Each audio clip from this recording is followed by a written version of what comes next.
और उसमें जयवीर सिंह जी ने कहा है कि विपक्ष लगातार जो कह रहा है कि संविधान को बदलने की बात कर रहा है। वो संविधान को बदलने का जब समय था तब विपक्ष जब सत्ता में था तो उसने रहकर कई बार उसमें संशोधन किए और बदलाव किया। आप कैसे देखते हैं? मैं समझती हूँ इन लोगों का जो आचरण है ये लोकतंत्र को पूरी तरह ध्वस्त कर देना चाहते हैं। जिस तरह मैनपुरी में चेयरमैनी के चुनाव में एक जीती हुई प्रत्याशी हमारी सुमन वर्मा राजपूत जी को और कमल वर्मा जी को हराया गया और रात को 3-3 बजे तक 4-4 बजे तक जो वोट की गिनती खींची गई, तो ये कहाँ का संविधान में प्रावधान है कि आप रात को 4 बजे तक वोटिंग करें, वोट गिने और आप दुर्व्यवहार करें। तो मैं समझती हूँ इस दुर्व्यवहारी सरकार को जो सभी समाजों का अपमान करती है, इसको हटाने का समय अब आ गया है। मैं घोषणा पत्र को बता रहे हैं कि झुंझुना है, विपक्ष का जो घोषणा पत्र है वो झुंझुना है। मैं समझती हूँ इनकी जो गारंटी है वो घंटी है और लगातार इन लोगों ने घंटियाँ ही बजवाई हैं, चाहे वो थालियाँ हों। हमने देखा किस तरह जब कोविड टाइम्स था तो इन लोगों ने खाली थालियाँ बजवाई, वो भी खाली थालियाँ बजवाई। अब पूरा देश खालीपन महसूस कर रहा है, रोजगार नहीं है, किसान बदहाल व्यवस्था में है। 1 रैंक 1 पेंशन की जहाँ बात की गई वहाँ पे जो कहा गया उसके बिल्कुल विपरीत करा गया। जहाँ जवानों की हालत देख लीजिए आप, अग्निवीर जैसे योजनाएं लाके ये खाली युवाओं का शोषण करने की योजना बना रहे हैं। आपने जो चुनाव की बात की अभी, नगर पालिका चुनाव की, जिसमें गड़बड़ी हुई, ये इस चुनाव में ऐसी गड़बड़ी ना हो, इसके लिए क्या तैयारी की है आपकी? हमारी पूरी तैयारी है और हम यह भरोसा रखते हैं और जताते हैं कि इलेक्शन कमीशन भी इस तरह की गड़बड़ियों में साथ देगा। जयवीर सिंह तोड़फोड़ करने में बहुत ज़्यादा माहिर बताए जाते हैं। अभी आज ही जो नेताजी के राजनीतिक गुरु पूरी बीजेपी ही तोड़फोड़ करने में ही हमेशा रहती है और ये इन लोगों की तो ड्राई क्लीनिंग एजेंसी चलती है। भ्रष्टाचारी लोग इनकी पार्टी में आने के बाद उज्जवल होकर निकलते हैं बिना दाग के।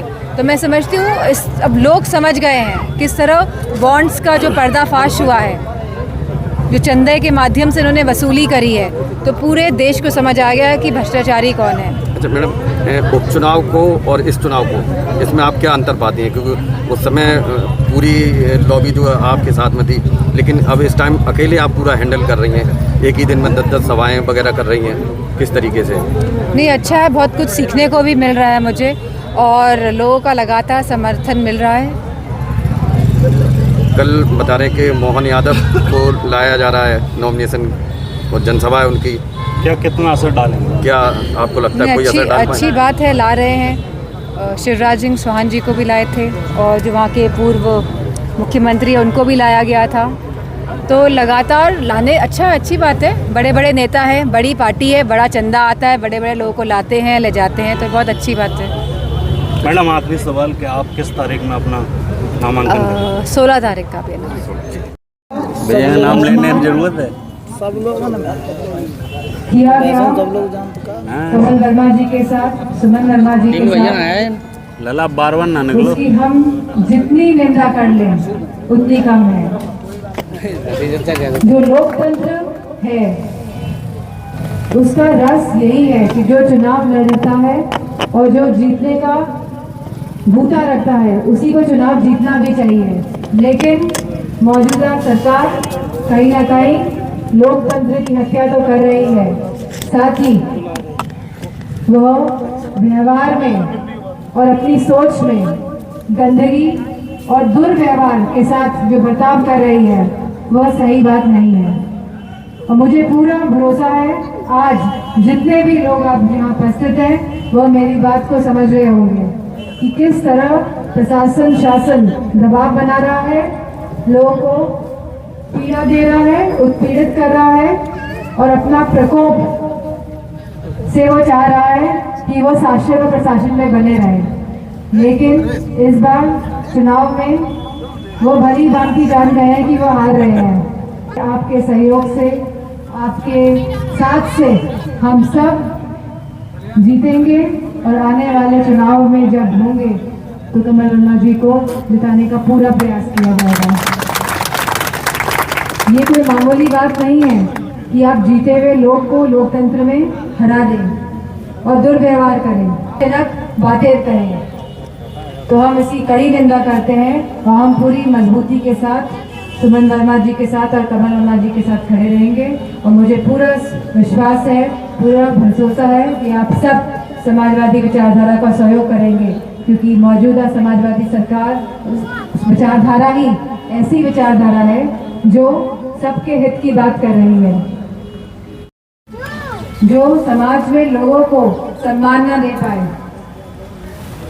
व्यवहारिक ना हो, ऐसी सरकार को हटाने का हम सबके पास शक्ति है। इस बार मौका है, तो आप सब समर्थन और साथ करेंगे कि नहीं करेंगे? करेंगे।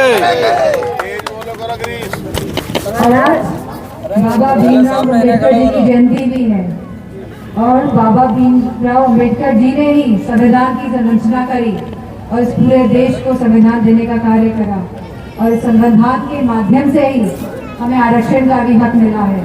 और कहीं ना कहीं मौजूदा सरकार इसको भी बदलना चाह रही है। तो इस बदलाव के विरुद्ध आप सब लोग मजबूती के साथ खड़े हो जाइए, क्योंकि अब ये भविष्य की बात है। और अगर आज हम मजबूती के साथ नहीं खड़े हो देंगे, साथ में नहीं खड़े होंगे, तो प्रदेश बदहाली में तो नहीं, तो कहाँ जाएगा, ये तो राम भरोसे नहीं है।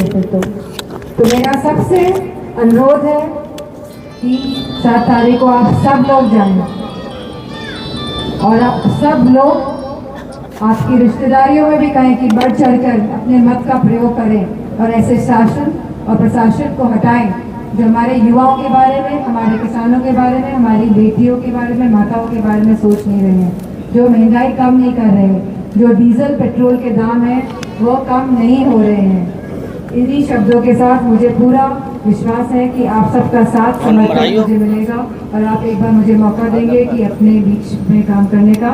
इन्हीं शब्दों के साथ आप सबका कहते थे वो करते थे, उनका ही नाम मुलायम था। ताली तो बजा दो, कुछ भैया देना देना नहीं है, ताली बजाते रहिए।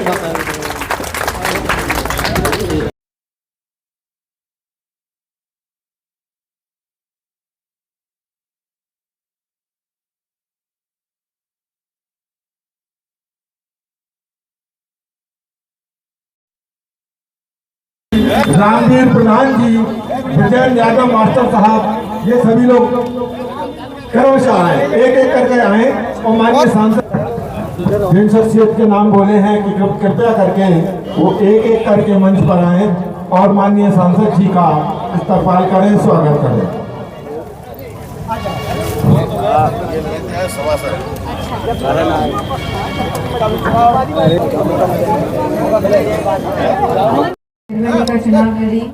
हमारे नगर जयप्रकाश जी मौजूद हैं। मैं जयप्रकाश जी से निवेदन करूंगा कि कृपया वो मंच पर आकर सांसद जी का मैं अपनी थोड़ी सी बात रखना चाहता हूं। मेरे दोस्तों, अब से कुछ दिन पहले आप लोगों ने मतदान किया था और उस मतदान को सुमन वर्मा जी के लिए आप लोगों ने किया था, लेकिन आपके मतों को लूट लिया।